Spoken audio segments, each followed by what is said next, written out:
Hi, and welcome to this episode of Consciousness and Me. My name is Josephine, and today I thought we would talk about the stillness that's already available to us. It's easy to think that we need to calm our minds in order to find peace or stillness. And when the mind's calm, it is true that it's much easier to access the stillness. So it can easily feel like the stillness is a result of our minds and our thoughts, and our impressions are slowing down. But I'd like to suggest that it's not. I'd like to suggest that the stillness is always there in the background. It's available to us even though there are thoughts, even though there are commotion going on. And we don't need to make everything slow down in order to access the stillness.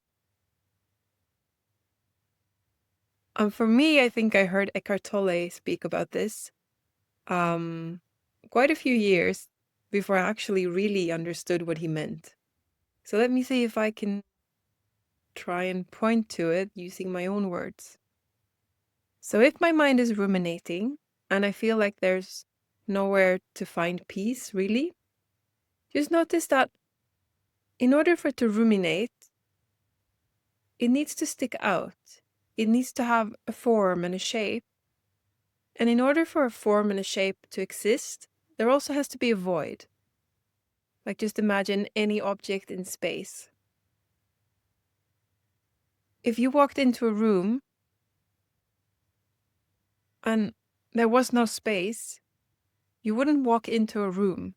So in order to see the couch and to see the chairs and to see the table, there needs to be spaciousness in between. And the same is true for our thoughts. In order for there to even be words, there needs to be a gap in between each word, in between each sentence. And go to your own experience to check if this is true.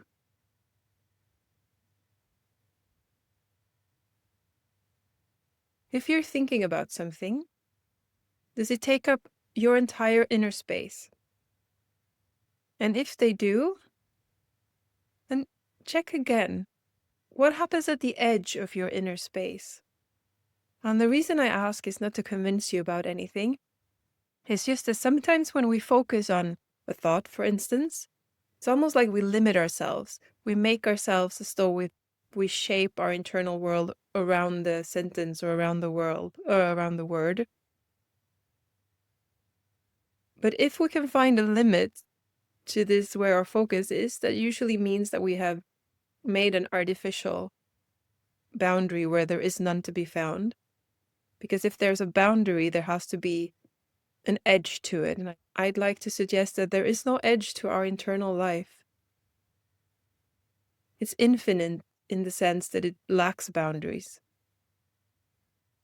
So usually when you find a boundary in your internal world, you also exist outside of the boundary. Do you see where I'm trying to point to? So if we go to this idea of spaciousness being equivalent to the peace within us, that suggests that the space between the words or between the thoughts is by nature peaceful. When there is no thought or no emotion or no sense perception, touch, smell, sound, there is actually peace there. And yes, that is what I'm pointing towards. I am suggesting that the nature of our being is peace or happiness or quiet joy,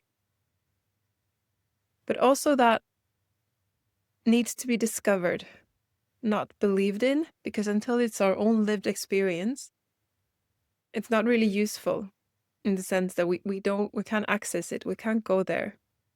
But sometimes when we look for peace, it's almost like we look for an object, we look for a thought, or we look for an emotion.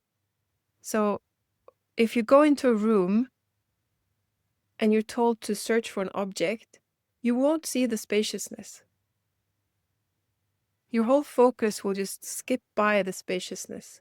And the same can be true for our inner world. If we go searching for peace, we won't find it. Because peace is what's in between everything that goes on in our internal world. And it's not so much about finding it as it is to relax back into it. The stillness, the peace. In that sense, you find it by stop looking. And another metaphor, I guess, is that when our mind is completely still, all of a sudden the peace pops out. It's like we have found it in a way. And you could say that, but that's not really what I'm trying to point to, so I avoid that right now. Like, let's say, for example, you have a white piece of paper, and on it there's some written text.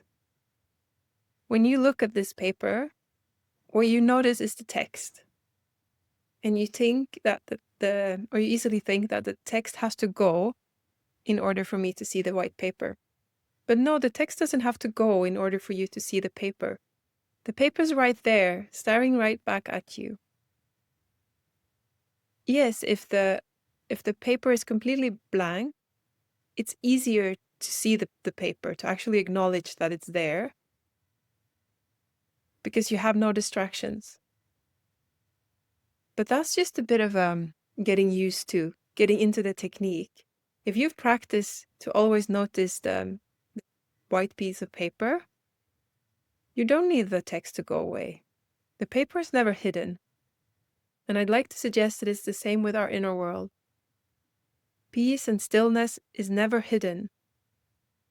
It might be lots of text on the paper, but the paper's still there, shining through the cracks, even carrying the text itself. The text is nothing if you remove the paper. So it's there.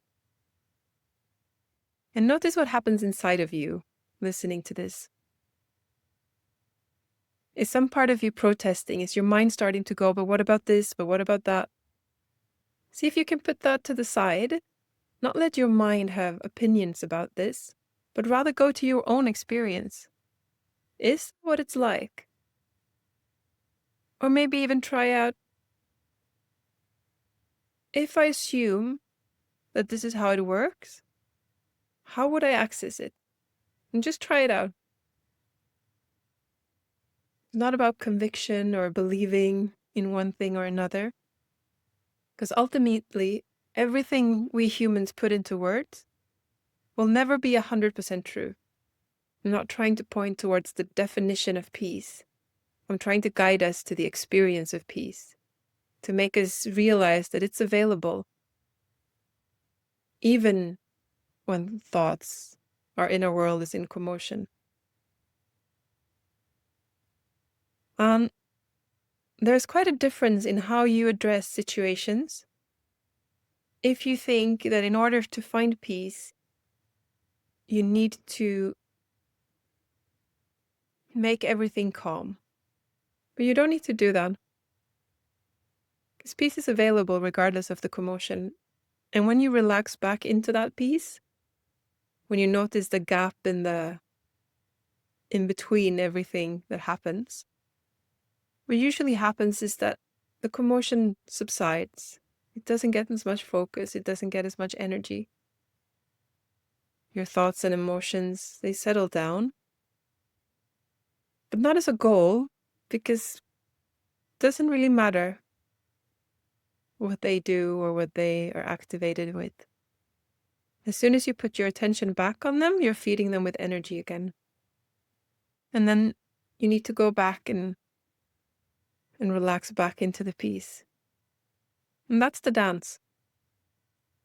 Where usually, or I am at least, so trained to put my focus where the objects are, where the thoughts are.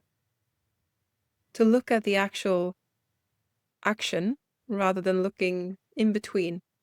When I walk into a room or a church, I don't notice the spaciousness until someone points it out, until I point it out. But it's there. It's always there. As soon as there's an object, as soon as there's any shape, there's also spaciousness. There's also peace. I think that's all I wanted to convey right now. And if you have any questions or any insights to share yourself, then please do comment in the section below. And don't forget to subscribe if you enjoy more of this content.